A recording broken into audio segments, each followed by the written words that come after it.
வீட்டில் விளக்கே கிடையாது. அப்போல்லாம் வந்து எப்படி படிக்கிறதுங்கிறது சிம்லி விளக்கு வச்சு தான் படிக்க முடியும். அது அந்த காற்று அடித்தா தீர்ந்து போயிடும். அடிக்கடி நம்ம தீப்பெட்டி கொளுத்தணும். அப்போ வந்து தீப்பெட்டி வந்து 10 பைசா, கிளி தீப்பெட்டி அப்படின்னு சொல்லுவோம். ரெட்டக்கிளி தீப்பெட்டி 10 பைசா. அந்த 10 பைசா வாங்கினா அடுத்து வெங்காயம் வாங்க காசு இருக்காது. ஸோ ஒரு நைட்டு முழுக்க அந்த விளக்கில் படிக்கணுன்னா கூட தீப்பெட்டியும் ஒரு தீப்பெட்டி 10 பைசா தீர்ந்து போயிடும். அந்த சிமிலி விளக்கில் மண்ணெண்ணையும் தீர்ந்து போயிடும். மண்ணெண்ணெய் தீர்ந்து போச்சுன்னா அசூரன்ஸ் அடுத்த நாள் கியூவில் நின்னா கூட மண்ணெண்ணெய் ரேஷனில் கிடைக்குமா கிடைக்காதாங்கிறது ஒரு அசூரன்ஸ். இதுக்காக நான் என்ன பண்ணிட்டேன், ரயில்வே ஸ்டேஷனில் மட்டும்தான் 3 ஃபேஸ் கரண்ட், 24 ஹவர்ஸ் கரண்ட் இருக்கும். பக்கத்தில் எந்த ஸ்டேஷனு? பக்கத்தில் பூதலூர் 1.5 கிலோமீட்டர்.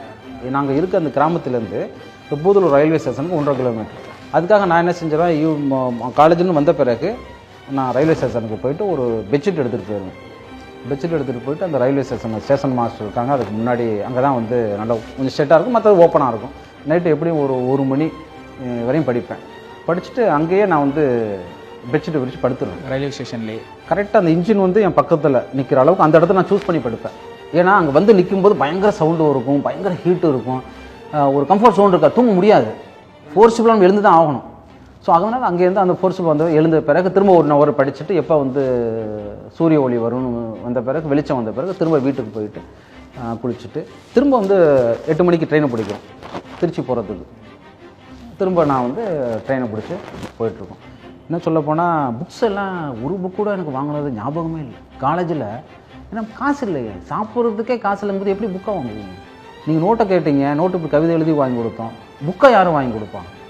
புக்கெல்லாம் வந்து பார்த்திங்கன்னா அப்போ வந்து ப்ரொஃபஸர்ஸ் நம்ம நல்லா படிக்கிறதுனால அவங்க பேரில் லைப்ரரியிலேருந்து எடுத்து என்கிட்ட கொடுப்பாங்க. ஸோ 15 நாள் ரொட்டேஷன், 14 ரொட்டேஷன்ஸ். அப்போலாம் லைப்ரரியில் நீங்கள் புக்கை எடுத்துகிட்டுன்னு வச்சிங்கன்னா எக்ஸாமுக்கு முன்னாடி சரண்டர் பண்ணி ஆகணும். ஏன்னா ஹால் டிக்கெட் கொடுக்குறாங்கன்னு சொன்னால் நோ அப்ஜெக்ஷன் சர்டிஃபிகேட் வந்து ஒவ்வொரு டிபார்ட்மெண்ட்லேருந்து வாங்கி ஆகணும். லைப்ரரியில் கொடுக்க மாட்டாங்க, புக்கை எடுத்து கொடுத்தா தான் தருவாங்க. ஸோ அதுக்காக ப்ரொஃபஸர்ஸ் பேரில் எடுத்து புக்கை வாங்கி நான் படிச்சுட்டு அவங்கள்ட்ட கொடுத்துருவேன். இது மாதிரி சூழலை பார்த்து அக்கம் பக்கத்தில் யாராச்சும் வசதியாக உள்ளவங்களோ உங்கள் சொந்தக்காரவங்களோ எதுவும் உதவி பண்ண ஆயத்தமாக இருந்தாங்களா? நீங்கள் கேட்கலையா? நானும் கேட்கல, யாருமே உதவி பண்ணல. ஒரு வகையில் கேட்டிருந்தால் உதவி பண்ணியிருப்பாங்களா அப்படின்னு எனக்கு தெரியல. இல்லை கேட்டு அவங்க மறுத்து இருந்தாங்கன்னா மனசு ரொம்ப உடஞ்சிருக்கும். அந்த நிலைமைக்கே நான் எடுத்துகிட்டு போகல. ஸோ நம்ம வந்து முயற்சி இருக்குது. எங்கள் அம்மா வந்து மோட்டிவேஷன் பண்ணுவாங்க, உன்னால் முடியும்ப்பா. பிறந்து வளர்ந்தது குக்கிராமம். அப்பா நான் கல்லூரி படிக்கும்போதே இறந்துட்டாங்க. அம்மா வந்து விவசாய கூலி வேலை பார்த்து தான் எங்களுடைய குடும்பத்தை நடத்தி வச்சுட்டு இருந்தாங்க. கடினமான ஒரு சூழ்நிலைகளை கடந்து படிக்கணும் அப்படிங்கிற வெறியில் இப்போ வந்து நம்மளுடைய பேரண்ட்ஸ் வந்து நமக்கு வந்து பணம் சேர்த்து வச்சுருந்தாங்கன்னு வச்சுங்களேன், நம்ம ஒரு பிஸ்னஸ் டெவலப் பண்ணலாம். இல்லை வேறு வகையில் ஒரு செல்வாக்கு, அரசியல் பலம் அப்படி இருந்தால் கூட ஏதோ செல்வாக்கு மூலம் வந்துடலாம். நமக்கு எந்த பலமுமே கிடையாது. இன்னும் சொல்ல போனால் பார்த்தீங்கன்னா எங்கள் வீட்டில் ஒரு நாளைக்கு ஒரு வேளை தான் அடுப்பெரியும். அந்த ஒரு வேளை அடுப்பெரிய வச்சு தான் 3 வேளையுமே நாங்கள் சாப்பிட்டுட்ருக்கோம். அந்த மாதிரி ஒரு சூழ்நிலைக்குன்னா ஒரே ஒரு நமக்கு ஆதாயம் வந்து படிப்பு தான். படிப்பை வச்சு தான், கடின உழைப்பை வச்சு தான் நம்ம முன்னேற முடியும் அப்படிங்கிறத எங்கள் அம்மா அடிக்கடி என்கிட்ட சொல்லுவாங்க.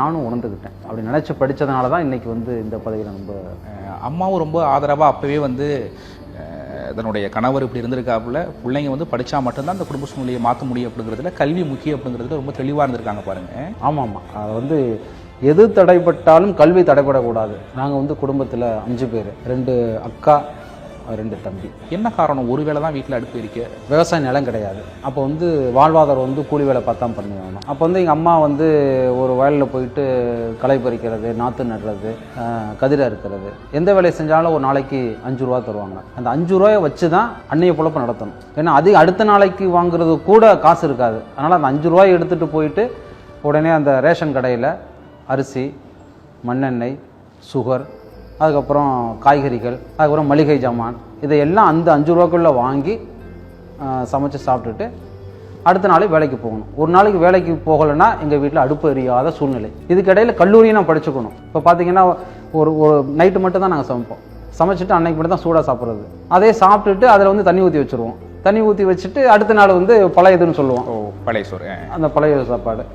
ஸோ அதுக்கு தொட்டுக்கிறதுக்கு கூட்டுக்குன்னா ஒன்றும் வழிவகை வாய்ப்புகள் கிடையாது. அதனால் என்ன செய்வோம், நம்ம மாமரங்கள் நிறையா இருக்கும் கிராமத்துலலாம். அப்போ வந்து நீங்கள் சின்ன பிள்ளை நானாக படிக்கும்போது எல்லா மாமரத்துலேயும் கல் விட்டு மாமரம் அடிச்சுட்ருப்போம்.